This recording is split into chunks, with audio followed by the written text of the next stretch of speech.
Engara rangatira mā kua hui hui mai nei, tēnei te mihi atu kia koutou katoa. Nau mai, haere mai, whakatau mai rā ki te hui whakahirehire nei. Hei arahi ngā ara tika, ngā ara hakamua tātū te hangarau, ara te matihi ko hoki. Nei rā te mihi ki ngā ika āwhiro i toha mai a rāua pukenga, hei hakamana ai tātou o te wānei. Anei ngā tore kai huruhuru, hei are ngā taringa, hei hakarongo ki a koutou kōrero i whakamārama atu ai te ara tika mō tātou katoa, ara ka tāraiti e tātou te waka, hei arahi ngā ara pai mō tātou katoa. All our wonderful colleagues and leaders at this time, welcome to this beautiful hui that has been put on for you to talk about the future and especially around digital and data services, what that looks for us. Big ups to our wonderful two speakers who are here to share their thoughts, their skill sets, and enlighten us as to the way forward in the next few years. Nō reira, me inoi tātou. Tērā ia te mātauranga te pākuru mai nei. Ururu tau he ururu matua. Ururu tāwhitoki ēnei pukenga ki tēnei wānanga. Kia ea kia ki tohi anuku, ki tohi ārangi, ki te wai o tua, ki te wai whakaika. Ko te wai ki tēnei tauira, he wai tapu, he wai nui, he wai ora oi. Ka pipi, ka wawai, ka pōra tu te mānanu ki te moko pūtau rārangi, he araki, he tupua, ka puta ki te whaia, ka puta ki te ao mārama. Haumi e, hui e, tai ki e. Tēnā tātou e te whānau. Kia ora, Anahira, and tēnā koutou katoa. It gives me great pleasure to introduce our short and sharp presenter today as Professor Sean Hendy. So Sean is a professor of physics here at the University of Auckland. He was the founding director of Te Pūnaha Matatini, which he'll be telling us about, and he was very influential in developing the mathematical models that influenced the government's response to COVID-19 outbreak. So I look forward to hearing all about that. He's also, by the way, the co-founder of Toha, which is a new impact investment marketplace. So another new exciting initiative from Sean. He's a multi-award winner science communicator and has contributed to publications such as The Spinoff and Sciblogs, as well as being a frequent visitor to our TV screens. So kia ora, Sean, and over to you. Kia ora Tava, kia ora Anahira, tēnā koutou katoa. It's a great pleasure to be with you here today, just to talk a little bit about the work we did on COVID-19 and how data played an important role in that.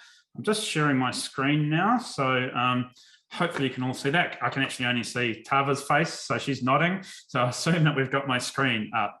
Yeah, so look, I just want to talk about the work we did at Te Pūnaha Matatini during the COVID-19 pandemic and talk about how data and real-time data flows were absolutely crucial to decision-making during the pandemic. I'm just going to start. I'll just give you a very brief introduction to Pūnaha Matatini. It's one of the centres of research excellence. There are 10 funded by the Tertiary Education Commission. So the research collaborations between many of the different research providers in New Zealand, including universities and Crown Research Institutes. And Te Pūnaha Matatini is the one that focuses on complex systems and networks. Today we've got more than 70 investigators, and Tava's one of those investigators actually, and there's around about 100 students involved. These people are spread out all around the country. We have broad expertise. We're not a centre that has a very narrow focus on a particular problem. We work on a wide range of problems, and we tend to, the typical Te Pūnaha Matatini project will have someone from the natural sciences, mathematics, data science, working with a domain expert in a social, economic or ecological system, for example. Now, our core focus is not infectious disease, but we have worked on infectious disease problems over the years. Most recently we worked on M. bovis, or at least just before we got involved in COVID, we were involved in the M. bovis eradication program. And a feature of the work we do is we're often using incomplete, complicated, or maybe slightly left field data sets to try and understand a problem.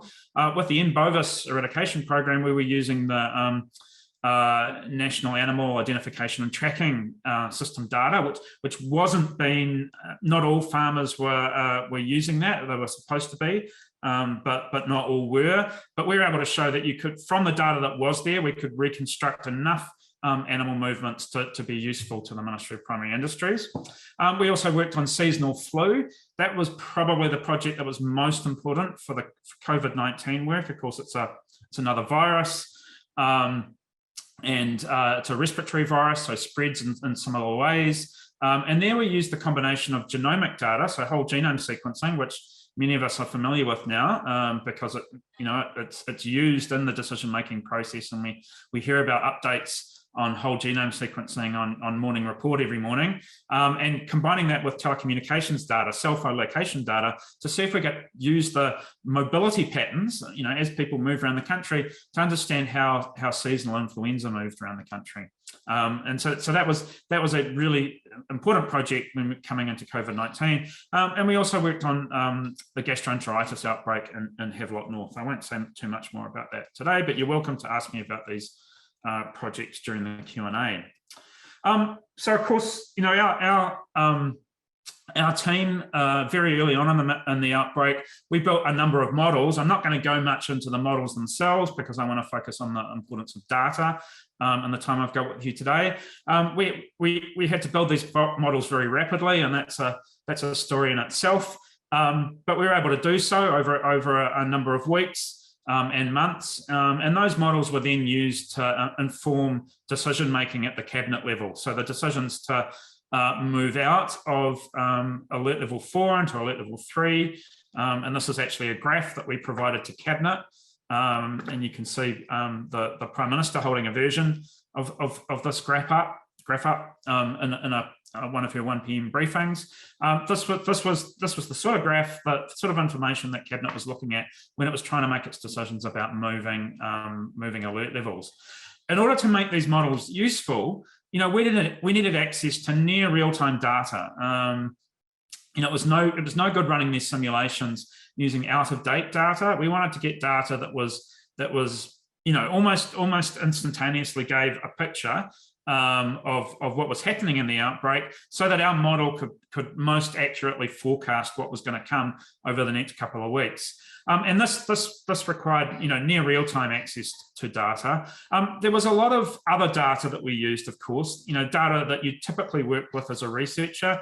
So administrative data that the government held, that we could use to build the models, but crucially, we needed this real-time data, and that turned out to be quite a challenge to get access to.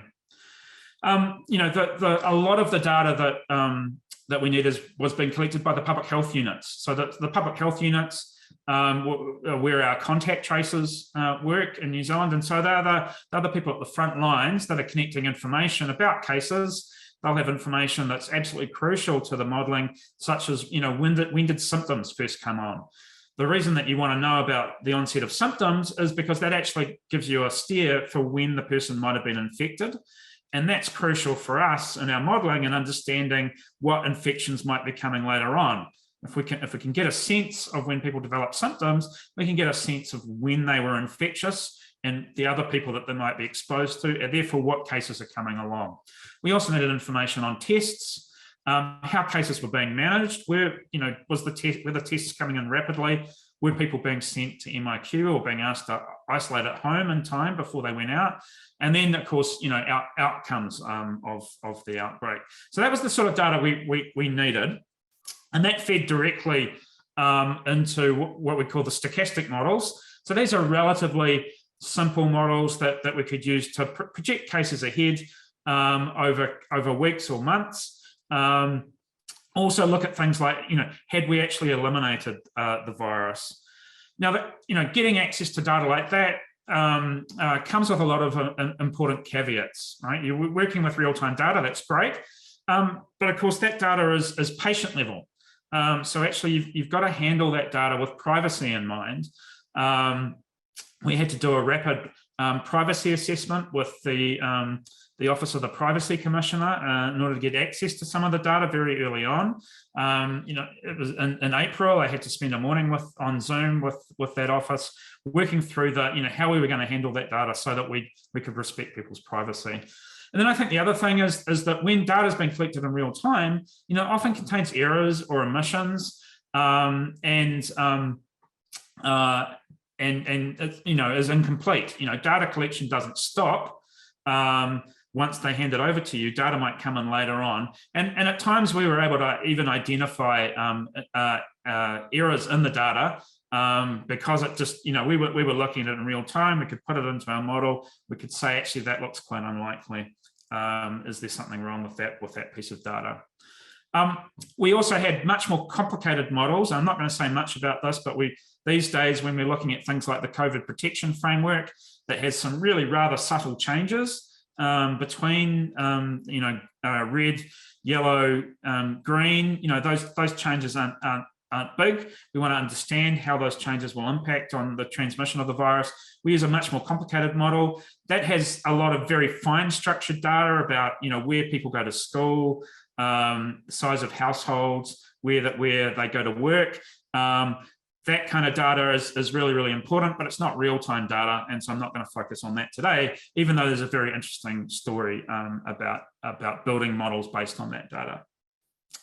So let me just focus on the real-time data flow. How did data come to us?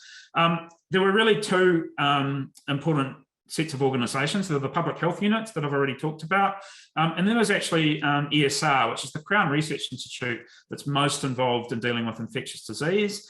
They end up processing a lot of the tests. They also do the whole genome sequencing. And a lot of the data that we needed was going into what's known as the EpiServe database. This is a database that's maintained by the Ministry of Health. Ministry of Health did not have a lot of capacity at the time for feeding information to us at the modelling, at the end of the modelling. So in fact, to get that data early on in April, we had to rely on the chocolate box method of data exchange. That's where we would send boxes of chocolates to scientists at ESR who would work over the weekends for us, running queries out of EpiServe, and then emailing us spreadsheets with EpiServe data. That actually continued for most of April into May. We were getting data exchanged by email. Not ideal in any regard.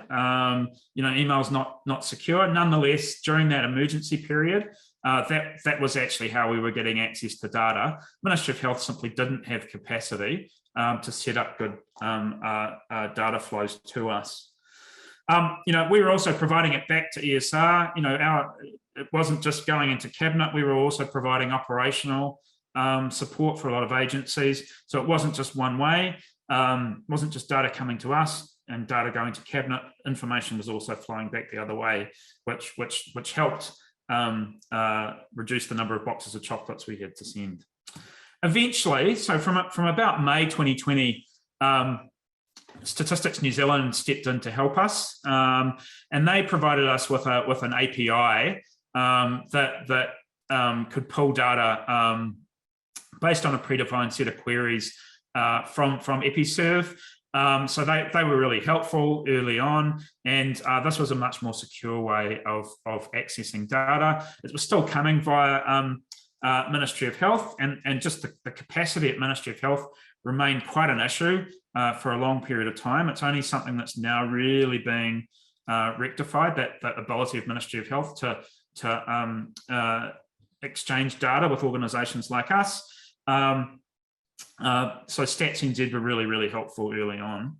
And it's only really since October that actually we've cut out the middle agency, and so now we have a direct relationship with Ministry of Health, and we can access data directly via them.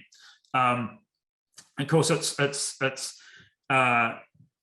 all very well in retrospect to say it would have been great for Ministry of Health to have that capacity, but it is one of the lessons I think we've taken. But also, I think you need to realise that it's very difficult to set these things up when you're actually in a crisis, right? When you're in a firefighting mode, trying to deal with what was a national emergency, it's hard to devote resources to things like this, even though this data flow was actually really important in feeding back to Cabinet.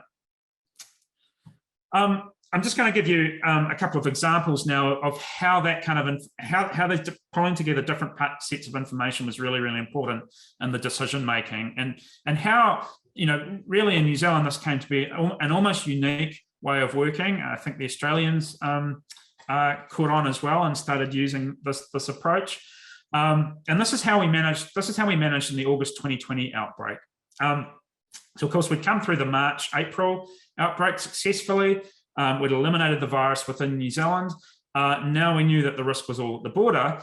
And so in July, the Department of Prime Minister and Cabinet asked us to start adapting our models for re-incursion scenarios. For a scenario, where it made it through MIQ, and you might remember we started to see these cases pop up in late June and in July, where people were coming out of MIQ infected. And so they asked us, okay, adapt your model so that we can use it in our decision-making process. When we see a case, can you tell us how many other people might be infected so we know how to respond? That was just an email to us, and we thought we had a little bit of time to work on it. However, at 6 p.m. on August 11th, an email popped up on my phone, and about 10 minutes later, my phone started ringing. And it was very, very calmly put that this request has now become more urgent. And that's because there had been a symptomatic individual. They tested positive in South Auckland. They'd probably been symptomatic for at least 5 days, and they had no known connections to the border. And the question was, how many other people might be infected, right? And that was important because it was going to determine what Cabinet's decision was going to be by 9 p.m. So note, this is 6 p.m. And Cabinet actually was going to make its announcement at 9:30. We had to get things in basically by 7:30, 8 p.m. To make a difference. And I just want to shout out to my colleague Alex James. I was actually out at the pub. Luckily, I'd taken my laptop. Alex was at home. And so Alex and me did this via the phone. She was wrangling 2 small children at the time. So it was quite an epic evening for both of us. What's the issue? Well, we really need to, the answer depends on how many steps in the chain, right? How many people between the arrival of the virus on a plane through to when someone gets sick enough that they turn up to get a test. Right? If there's maybe only one other person in that chain, right, then you'll have a relatively small number of other cases. So if there's a direct link to the border, or maybe only one other person in that chain to the border, then you'd expect to see a smaller number of cases. On the other hand, if you can't find that link to the border, you're potentially looking at many more steps in that chain, and a large number of other cases before someone eventually gets sick enough to go get a test or to be tested in hospital. So that's the sort of calculation we had to do. Here's what we found. If it was connected to the border, so if in the morning Cabinet found out that yes, they'd actually found this link to the border, then there'd be between 0 to 20 odd cases. That was the expectation of our model. If there was no apparent connection to the border, then the model was estimating there'd be between 13 to 50 cases. And so that's the information we sent through to Cabinet that evening. And of course, if you remember back, they decided to put us into alert level 3 for a few days, simply on the off chance that actually maybe the number of cases was close to this 50, in which case we'd certainly need an alert level shift to deal with that. But how could we tell? Well, there was another really important stream of work that was going on at the same time as we were developing our models, and that was around the real-time genomics. It's quite remarkable, really. The WHO was notified about the virus on the 31st of December 2019, and just 2 weeks later, and of course this is over the holiday period, the full genome of the coronavirus was published and available, and actually you can see there that's January 12th New Zealand time, but actually on Twitter, Eddie Holmes, an Australian researcher, actually shared the genome the day before on Twitter. So Twitter can be a source of misinformation, but it can be a source of very important information. And by the January 23rd, New Zealand was starting to develop the ability to sequence the coronavirus here as well. However, it did take a long period of time before we were really in a position to do that operationally. But why is it so important? Well, genome sequencing can tell us about the number of steps between a case and between the border, right? It looks for changes in the genome that happen over time. Those changes happen at reasonably regular frequency. And so if you see these changes, if you see a small number of changes, then that tells you you've got, or no changes, you've got a very short connection to the border. If you can't find a case at the border that has a close link to the case that you've seen, then there's probably many steps that were that between you and the border. Here's just an example. This is the genomes that was sequenced that came out of the Bluff Wedding cluster from March, and it shows how each of these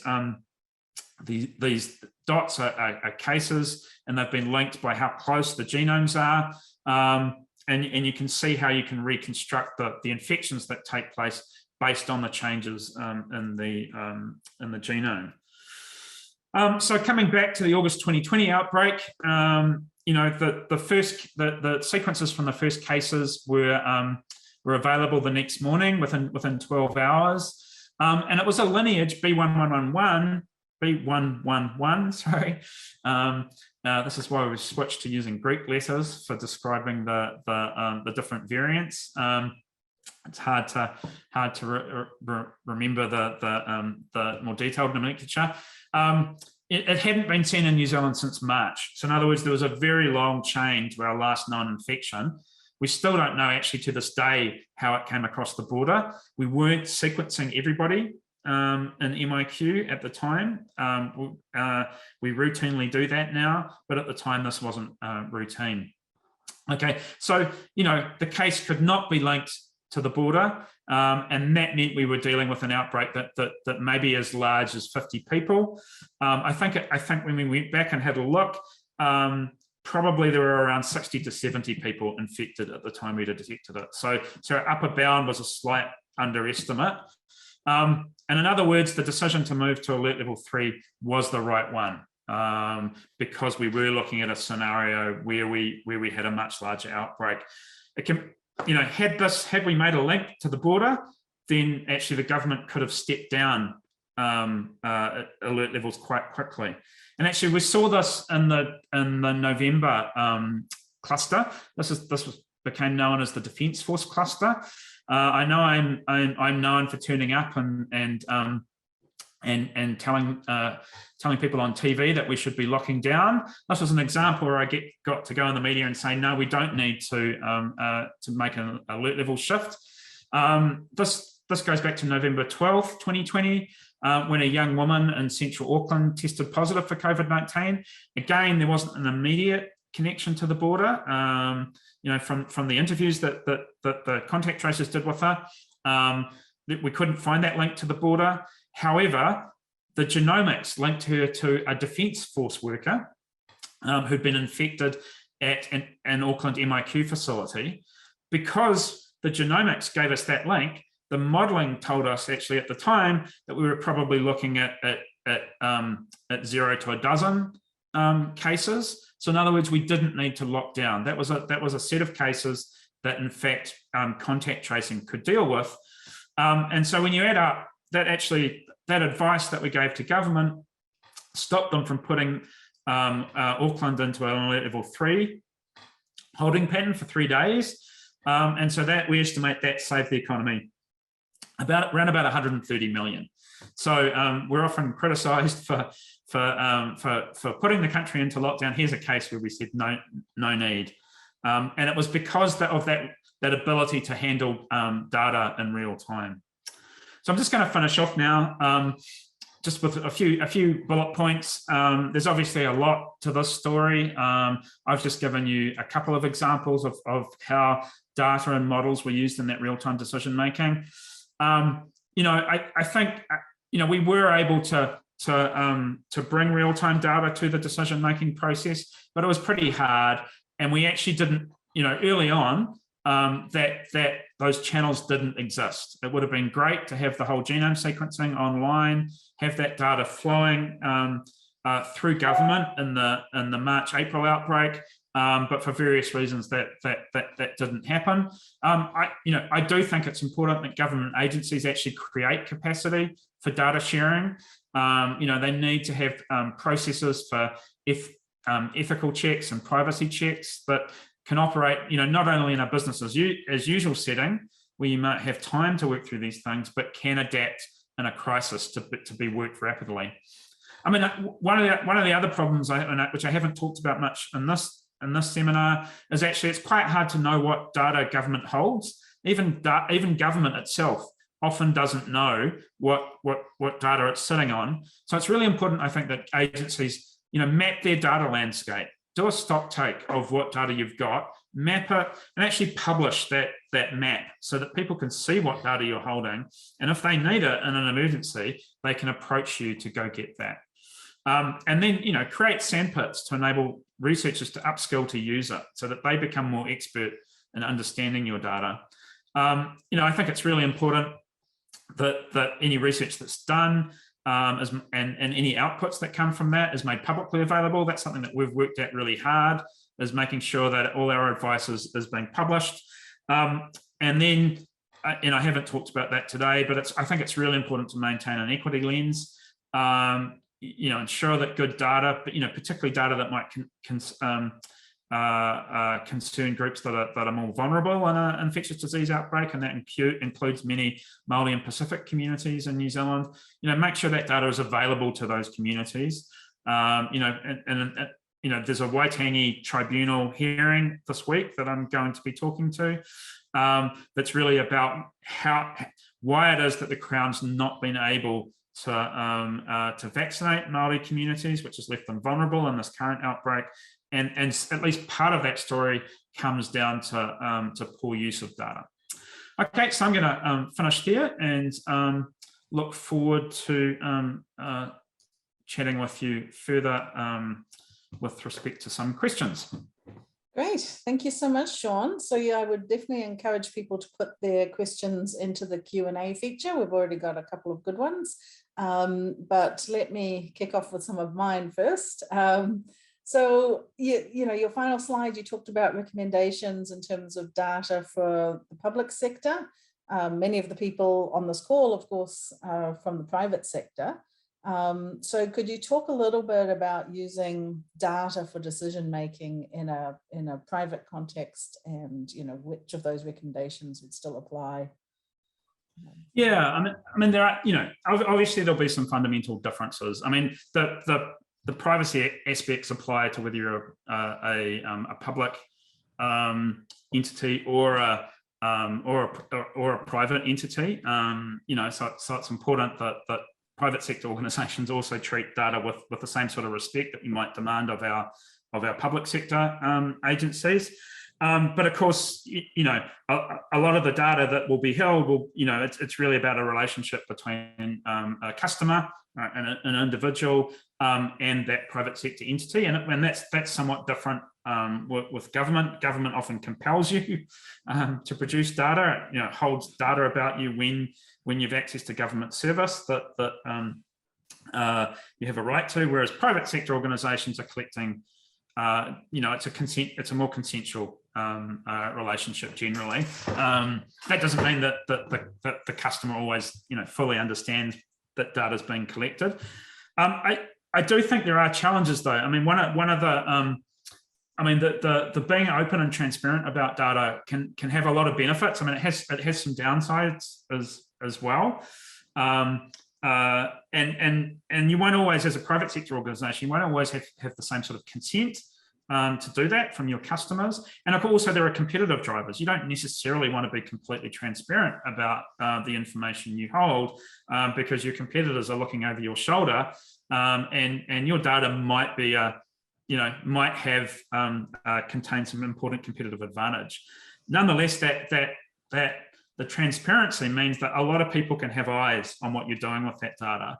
I've certainly seen situations in government, and you find out about this more because they are held to a higher standard, where you just get groupthink, right? You get confirmation bias operating, right? When people are using data, it's very easy when you're sitting on a large pile of data. It's very easy to let confirmation bias play out, and you can find data, right, that'll back up your pre-existing position. And I certainly see that happen in the public sector. It almost certainly happens in the private sector as well. Obviously there's if you get it wrong in the private sector, you're gonna lose out competitively if confirmation bias is prevalent. But I think it's a lot easier in some sense in the public sector to open yourself up to multiple points of view to weed that out. So so private sector organizations have to find good ways of dealing with that. That does mean making sure your organization is diverse, right? That you've got a lot of different perspectives. That might come from lived experience, ethnicity, gender. All those things are potentially traps, right? If you haven't got a diverse organization, if you haven't got diverse eyes looking on your data, it's very easy to fall victim to confirmation bias and to really end up making incorrect decisions. You'll feel they're being data driven, but actually it's an interaction between you and your data and your biases are really driving you. Great, thank you. So let's dive a little bit more into kind of the modeling side of the data-driven decision making. So first of all, in terms of how verification, validation of your model, how you do your sense checks, what sort of recommendations do you have, and how did you do it for the COVID stuff? Yeah, so we. There's a multi-pronged approach for this. I mean, first of all, we didn't set out to just develop one model. We actually ended up we've effectively ended up using 3 different models, and that was kind of the plan from the outset, because we did want to be able to sense check, right? If this model is giving us this answer, is that model going to back us up? Is it going to change things? I mean, the models also had different strengths and advantages as well. That was deliberately built into things, that they wouldn't all be just copies of each other. We did have we partnered with Orion Health quite early on. They were an important part of our team. One of the reasons we needed to do that is because we were being asked for daily updates. Now, academics are not the best at responding to daily signals to do things. I mean, we make it to our lectures, a few times a week, but we, getting up and we had to send these reports in at 7:30 in the morning to feed into that 1 p.m. press briefing, right? So we partnered with Orion to do that. They had the workflow to do that, but they also ran it wasn't a mirror of our code, but they basically were. When we made changes to our code, they would make the same changes, and then we could actually. We could weed out coding bugs. And so that actually happened a couple of times where they pointed out that we'd got a couple of bugs in our code because they were essentially trying to replicate what we were doing. So there was kind of, multiple work streams that were used to cross-check with each other. We also had a rapid peer review process. So we set up a peer review panel. So normally in academia, you send your paper away to a journal that'll go out to a set of anonymous peer reviewers. Sometimes they may not know who you are, although that's not always the case. But you don't end up knowing who they are, and you'll get these anonymous comments that come back on your work. They will try and point out errors. They'll try and point out things that maybe you've missed. They'll maybe ask you to clarify things a bit further. So we set up a rapid peer review panel. It wasn't an exact replication of what happens normally. Partly it's because we wanted people to get back to us in 24 hours. So we actually had to have people who were prepared to be on, they couldn't be anonymous because they were going to have to get back to us in 24 hours. And so this panel, it included people from across different agencies. We asked University of Otago's Matt Parry, who's a statistician, to chair it, and they give us this very rapid feedback. Most often they kind of point us to the next thing we needed to do. So the most common piece of feedback was like, okay, that's all very well, the model looks okay, but you really need to add this to the model now. And so it often actually helped steer our research direction. We also had the Ministry of Health had a number of technical advisory groups. So I would have a weekly catch up with the epidemiology, or what they called it, EpiTag, the group that was chaired by Professor Patricia Priest at University of Otago. And so we'd be getting, it wasn't often as rapid, but we'd be getting comments back from the epidemiologists as to our work. And we were also, we had a similar process with the policy people. We kind of needed to co-develop things with them because they were the ones asking the questions. And sometimes there was an iterative process to get those questions right so that we could answer them. The question might come and we would say, well, we can't answer that, but we could answer this. Is that still useful to you in a decision-making context? And so all those things ran in real time. And of course, we were going back and looking at how our models reflected reality, and adjusting them to do so. We'd never been in alert level 3 or 2 or 4 before. We didn't know how well they would work. And so we actually had to look at the data in real time to try and assess those things. These days, of course, we've built a lot of the tools now and we have a much better understanding, but at the moment, we're still struggling with trying to understand how well the traffic light system or the COVID protection framework will work. And we'll still have to rely on empirical data to feed into our modeling to forecast cases, even after this period of time. Thank you. And then a model is based on a set of assumptions, which, you've talked a little bit about how you validated some of those, but one of the challenges you must find is, the output of your model is modulo the assumptions you made, and communicating, what your model does say and doesn't say. Can you talk us a little bit around how you actually communicated the outcomes of your model and tried to make sure it was used within the scope of what it was designed for? Yeah, this was really, really challenging.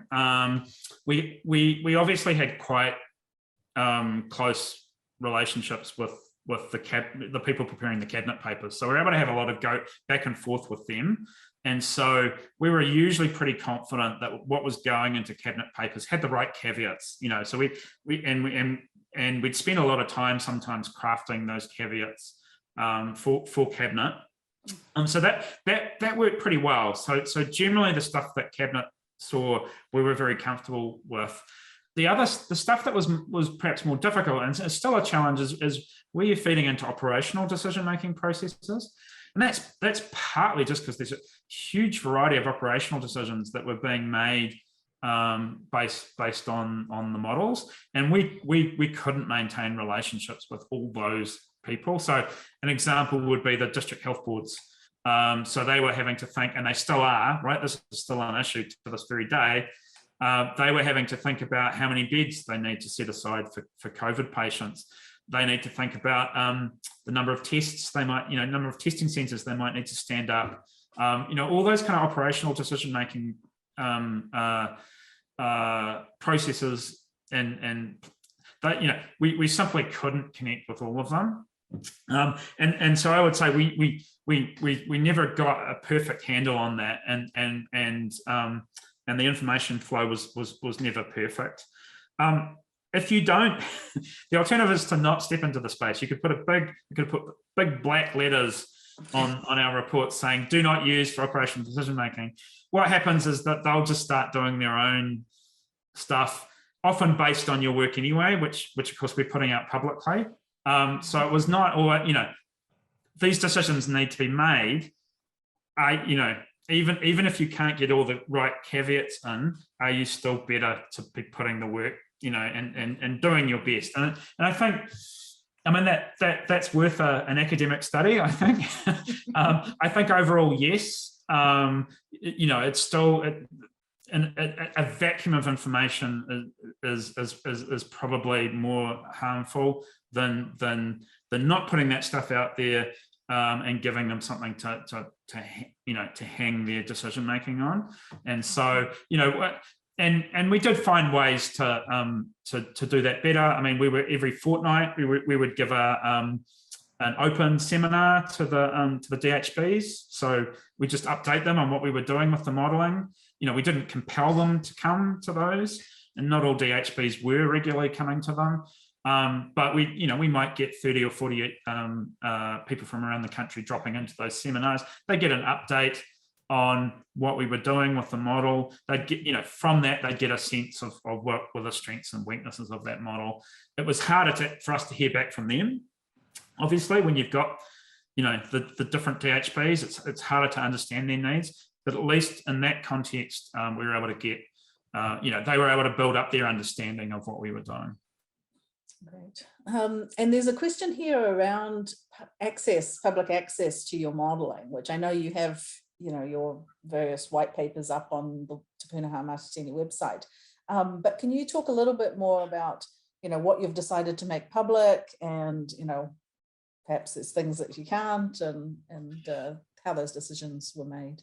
We've generally, so we're very conscious of the fact that we do use this real-time data, and we can't make that real-time, when we're working, we can add some of our white papers that would go out, or working papers, we might have an aggregated data set associated with that. We typically wouldn't, we wouldn't publish that data set, and that's partly because the decision-making process that you have to work through with the agency who's responsible for that data is very, very time-consuming.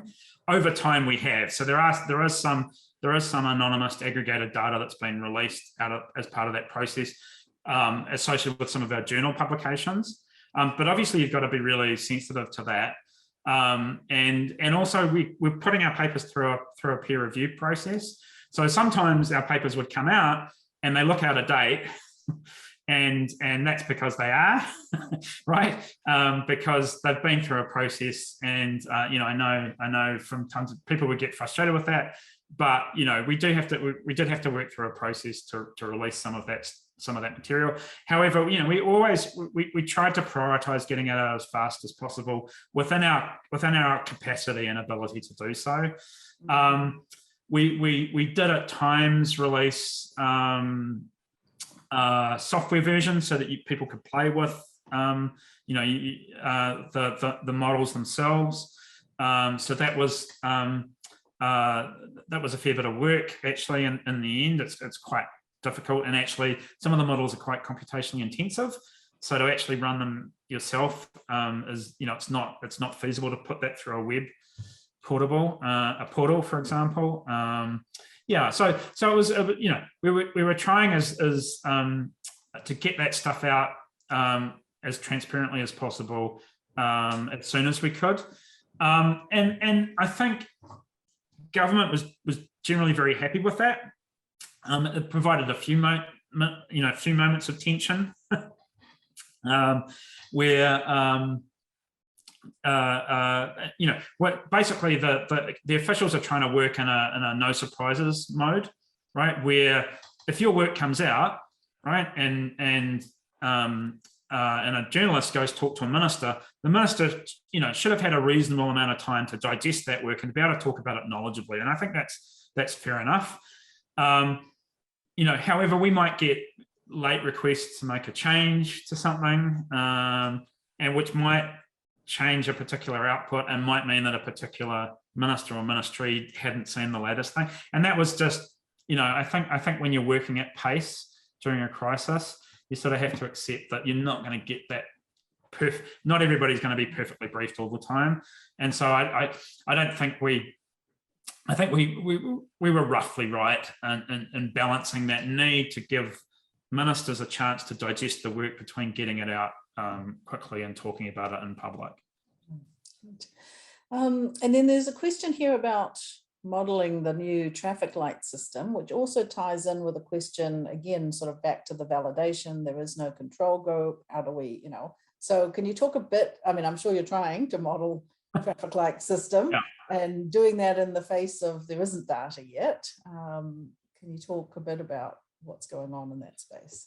Yeah, so yeah, we had, one of the challenges is that actually, and this has been a challenge for the new COVID protection framework across the board, is the plan had not been to be building this in the face of an outbreak. We've had a lot of challenges dealing with the modelling needs for actually the current outbreak, as well as doing this work on the COVID protection framework, or the traffic light framework. So that's been a real challenge for a start. Let me just come clean on that. What we have done with that is, we've got our simple model, and we've made up some, we've done quite a bit of work now just with that simple model, and we've really just sort of made up some things based on the guesses based on what we observed in the previous outbreak, and they'll need to be changed, no doubt, right? But they give us a sense of where we might be going, versus our more complicated network model. And the more complicated network model can actually be used, and we've done a lot of calibration now of that model in previous outbreaks. So we're sort of reasonably confident, including the outbreak we're in at the moment, that we sort of have a pretty well calibrated individual level model that can sort of differentiate between some of the settings in that traffic light model. Having said, in the traffic light framework, having said that, there's a lot of stuff we just, how people will respond to it, in particular how life for vaccinated people is very similar, right, to under the traffic light framework. It's very different for unvaccinated people, and how unvaccinated people respond to it, I think, will be a big unknown. How will we come to understand that over time? It will be by looking at case data, right? We'll have to look at that case data, possibly in quite some detail, to understand. Let's just assume everybody sticks to the framework. Let's assume you're unvaccinated, so you didn't go to the bar on Friday night, but you went round to your friend's house, who's also unvaccinated, and so those kind of, that displacement behaviour is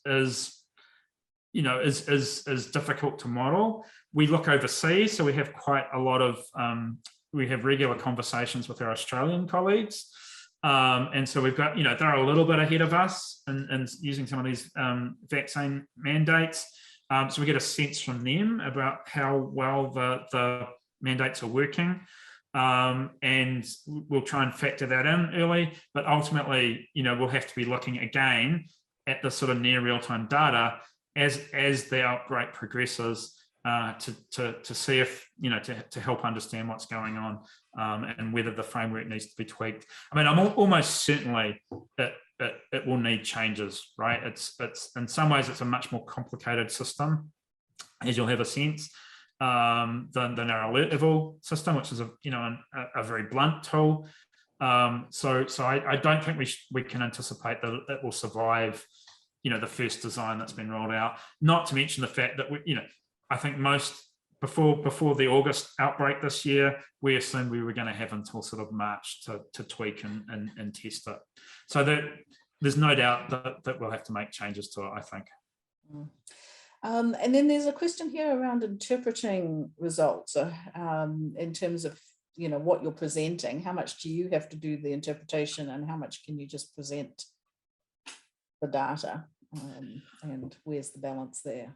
Oh, you have to do. I mean, particularly as it's going through modeling, you have to do a lot of interpretation, I think. I mean, the models are extremely helpful in interpreting what's going on. You know, even you know, I'd be regularly asked questions by some of the other epidemiologists. You know, Michael Baker, Rod Jackson, etc. You know, they'll be asking us. You know, they're looking at the data, and they'll be going, okay, well, I've got a hypothesis about why the data is looking this way. Can you give us some modeling insight into what's going on? So the models are actually really, really important in interpreting the data, even if you're using a very, and there are some very simple back of the envelope models that you can use. And quite often that's if I've got a very short turnaround time, or if it's a question I don't have a lot of time to put, you know, to send the modeling, a lot of modeling effort to go look at, I'll often do these pen and paper, you know, fall back on pen and paper models to help me understand what's going on. Just to give you an example, someone asked me last week, they were wondering about seasonal flu versus COVID. How is it that seasonal flu seems to pass through the population much faster than what we saw in COVID? And so I was able to use a simple model to explain that. You know, the short answer is the generation time, the time between infections and for influenza is shorter. And when even though COVID has a much higher R number, because everyone around the world was using restrictions to try and get it down to near 1, it was actually the R number effectively around the world was similar to what we encounter with seasonal flu. So the fact that you had this short generation time with a similar R number means that seasonal flu in most years passes through the population faster. And we saw COVID last year. Yeah. Thanks.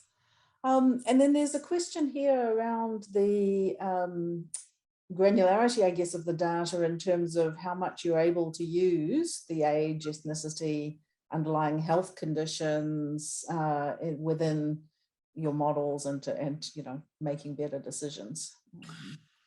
Yeah. So there's lots of limitations on that kind of patient level data that you know at times can be quite frustrating and exist. I mean, you know, I think an important lesson that I guess I've picked up on, and this is quite a lot. There's difference between the sort of ethics of using data in an operational health sense and using it for research purposes. And actually, the Ministry of Health will look at that data through quite a different lens. And of course, a lot of the questions that have been quite, you know, have been really important for the response, you know, including the impacts on Māori and Pacific people. Is that a research question or is that an operational decision-making question? And a lot of the time it's it is research. It also has operational impacts. But because it's research, you kind of need to look at it through a research ethics lens. That's had implications throughout the COVID response, that sometimes it's just not clear, and so you sort of sit in the middle between these two frameworks you've got for sort of making decisions about how you use data, the ethics of that, and a lot of the questions didn't sit comfortably in either bucket. I mean, one example where that I think had implications for response was around saliva testing. Right, in New Zealand, it's been a challenge. We haven't had many patients, right? So how do you calibrate the tests here in New Zealand? Well, you could go to Jetpark, but people in Jetpark are your patients. You know, what grounds do you have for conducting this, what's effectively a research project on what's a captive group of patients that you're holding, in some cases against their will, right, in this setting. So the ethics of doing that, you know, really slowed down our ability to do research on saliva testing, I think, for quite genuine reasons, right? And so actually you had to do everybody still had to have the PCR test. So you weren't, you know, the nasal swab, And then would you like to give us the saliva test as well, so that we could, and most people said no in Jet Park, like I've given you my test. And so actually we didn't get, it was difficult to roll out saliva testing because in New Zealand we didn't have a lot of cases because of that ethical question. I think we'd need to come back and think a bit more carefully about our frameworks and about how we perhaps balance those things. Those frameworks exist for very good reason. We know we've done badly in New Zealand in the past, where we've crossed ethical boundaries and effectively experimenting on patients without full consent. They're there for a reason, but here was a situation where things were perhaps grey. It was a grey zone, and there's an argument that had we had a framework for dealing with that, we might have been able to progress, things which potentially could have helped the response and prevented some deaths. Very interesting. So kind of continuing on that theme, in terms of the sort of power of data and models to improve our nation almost. So, what opportunities do you see as us as a country to actually get better at using, some interplay between research, data, models for improved productivity, well-being, decision-making? Yeah, look, there's huge opportunities. I mean, you do have to look at these opportunities with your ethics hat on, right? I mean, it's not every opportunity should be undertaken, so it's important that we proceed with that. And again, that comes down, I think, to making sure that you've got lots of eyes on the problem, so that you're not, confirmation bias driven. You're not putting communities that are already disadvantaged at greater disadvantage through access to data. So let's assume we get really good at doing that. Then I do think there are a lot of opportunities. I mean, obviously with infectious disease, there is a lot we could do, and infectious disease in New Zealand, it's a disease of economically disadvantaged. That's really clear. So we could do a much better job of removing that burden from poorer people, and that would have a lot of benefits for them. It has, the whole genome sequencing has been a revolution, and it is. We've had an ability to do that for quite some time, right? It's been being done on a smaller scale for a while. It can be deployed against a lot of other infectious disease.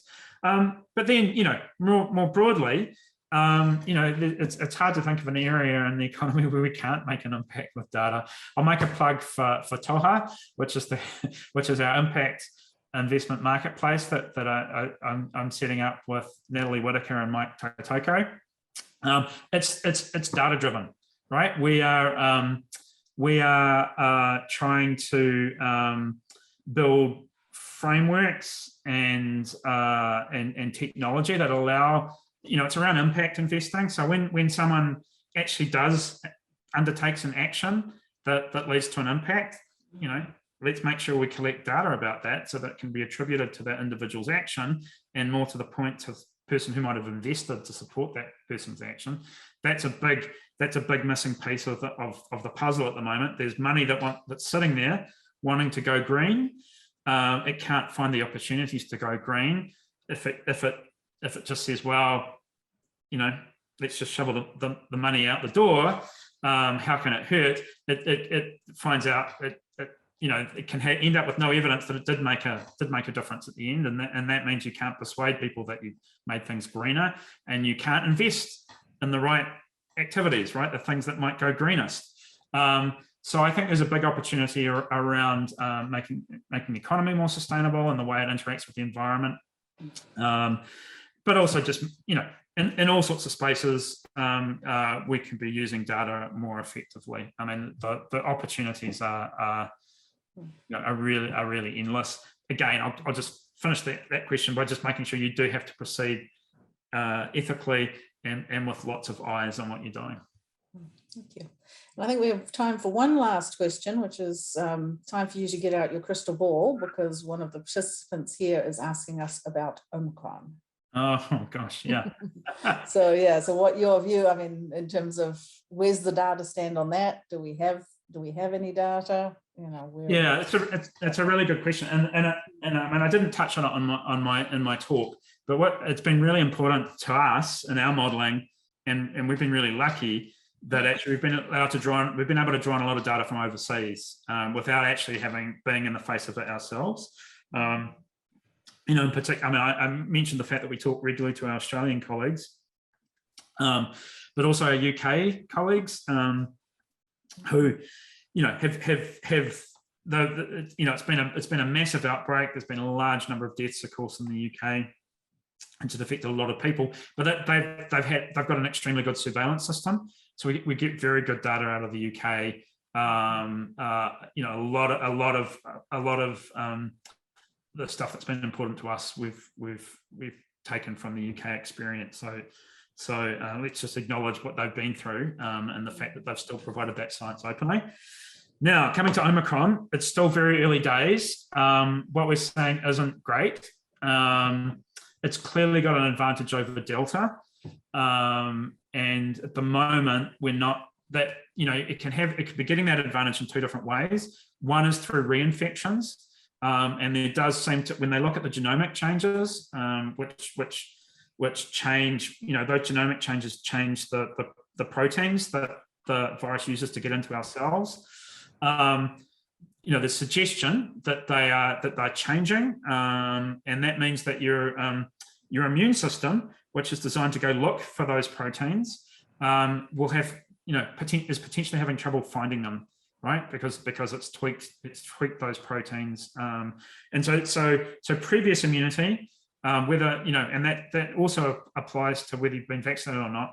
You know, there's a possibility that it's evading that, and that's why we're saying it's advantage over Delta. It also could just be more transmissible than Delta, right? It could be a supercharged Delta just further down the pathway with Delta. We don't quite know where the balance falls at the moment. From the type of data we're getting at the moment, we won't know that for a while as to where that balance sits. That does have implications for us here in New Zealand and maybe what we decide to do at the border. There's also, we're also looking at how severe it might be, right? There's a hope, and I've talked a lot about confirmation bias. There's a hope that might turn out to be less severe. Right now, there's nothing, we would have to be lucky for that to happen, right? This is a virus that typically sends you to hospital well after you're infectious. So certainly you develop symptoms while you're infectious, but the dangerous stage of the infection is after you've ceased to be infectious. And so there's no strong evolutionary driver for it to become more mild in order to transmit itself more widely. So there's no particular reason why, you know, there are more complex reasons why it could become more mild, but there are also reasons why it could become more severe. So we don't have it, we don't necessarily anticipate it becoming more mild. However, you know, there's some early reports that perhaps it's not as severe. That may be because of it's being transmitted through reinfection. And of course, if you have some immune response to it, that may be reducing the severity. But it really is too early to tell, right? Because there's a big lag between infections and hospitalization and death. And so we're going to have to wait over the next few weeks to see how that pans out. It's growing very, very rapidly as well.